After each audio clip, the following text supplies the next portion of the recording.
All right, you guys, welcome back to the channel once more. You already know what to do. Sunday's pretty much over. It's daylight savings over here on the West Coast, and I can feel that loss of hour of sleep. It sucks, but it is what it is, right? Life goes on, just like the electric bill.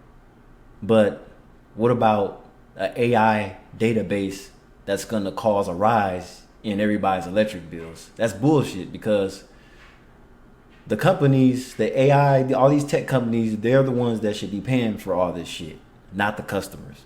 So it always comes back on the customers being punished. But anyway, let's roll the clip from KTLA. Let's go. Customers nationwide are feeling, well, powerless amid escalating energy costs. See what they did there. I see that. Yeah. Powerless, and yet the power is getting more and more expensive. Californians and utility users nationwide have been watching their power bills going up. I'm sure you've had the same experience. And the reason for this is, well, utility rate requests and approvals totaled $34 billion over the first 3 quarters of this year. That is a big chunk. In fact, that's double the $16 billion in rate requests and approvals over the same period last year. So tell me why they want everybody to get electric vehicles and have solar panels on the roofs of our houses. It doesn't really benefit us as much. Sounds like a scam to me. This from a report from the nonprofit Power Lines, which says millions of households nationwide are going to see higher rates as a result of these price hikes. The federal government says that residential electricity rates rose 11% from January to August, and that is nearly 4 times the rate of inflation.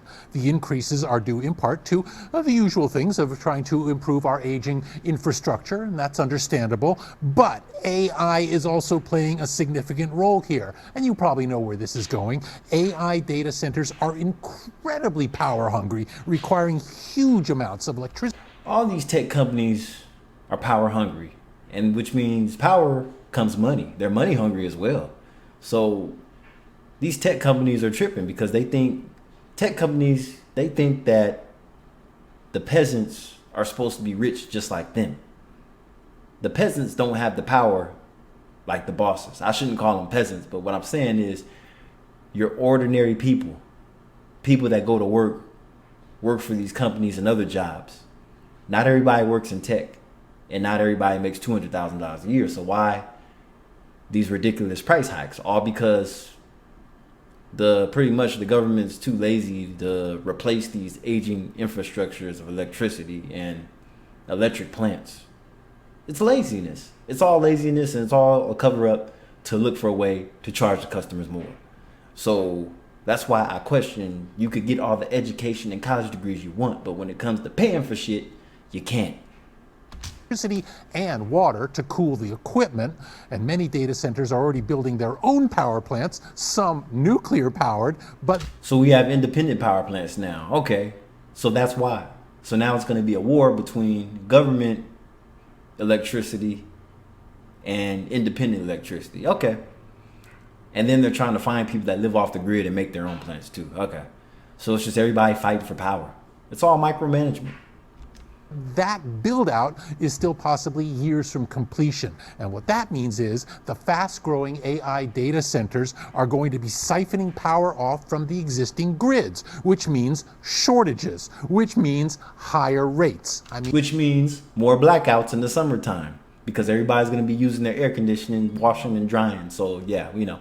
It's not very hard to figure out, and that is to say, you're paying for the upcoming robot takeover. Yeah. Progress comes with a price for sure. So what can consumers do? That's crazy. So not only is AI taking over your job, but you're going to have to cough up some more money to pay for the aging infrastructure. So why are we paying taxes? Taxes can't do everything, or can it? At this point, all you can do is just roll with it. Most utilities will try to help you if you're having difficulty paying your bill. So if you are in such a situation, call Edison, call the Department of Water and Power and say, look, I want to be a customer, I want to pay my bills, but my bills have gotten too high. Sometimes they'll work with you, sometimes they'll work out a plan to extend the payments longer. They're not going to let you off the hook, make no mistake, but they can at least get you through the hump, especially on days like today when your power use is going up. And what I don't understand is some of you are paying $500-600 a month for electric bill, and probably gas included with that if you're lucky. But yeah, it just really all comes down to how much you use the HVAC, what time of the day you do your laundry, and it also depends on your household size as well. But as me, for one person living by themselves, usually my bill is about $120 a month. Like I said, it depends on how much I wash and dry, how much I'm here, depending on the season of the year, if it's too hot or too cold and you have to run extra things. But yeah. Beyond that, this is going to be a perennial problem for years to come because the AI industry clearly is not going away. In fact, it's driving the U.S. economy at the moment, and this industry is thirsty. Mm-hmm. Funny you mentioned this. I saw on Nextdoor a group of neighbors saying, is there some sort of class action we can take against the energy companies? And they're saying, you know, I've lived in the same house for 30 years and I used to pay this and now it's here. People really, I know we joked about it earlier, but they feel powerless. Right, and what you should do is make your voice heard. The Public Utilities Commission is there for this. That's not to say that if you complain to the PUC, you'll be able to change policy, but these folks will respond if, in fact, there is a groundswell of criticism about rising rates. That's not to say that the utilities won't stop asking for rate hikes, but if the PUC is aware that they're hitting a lot of headwinds on this, who knows? And if your house isn't paid off and you get solar, you're paying more. So it's not going to benefit you unless your house is paid off and then you get solar. So if you get solar while you have a mortgage, it's not going to help. Laz, Elon Musk is challenging Wikipedia with its own online encyclopedia. Because of course.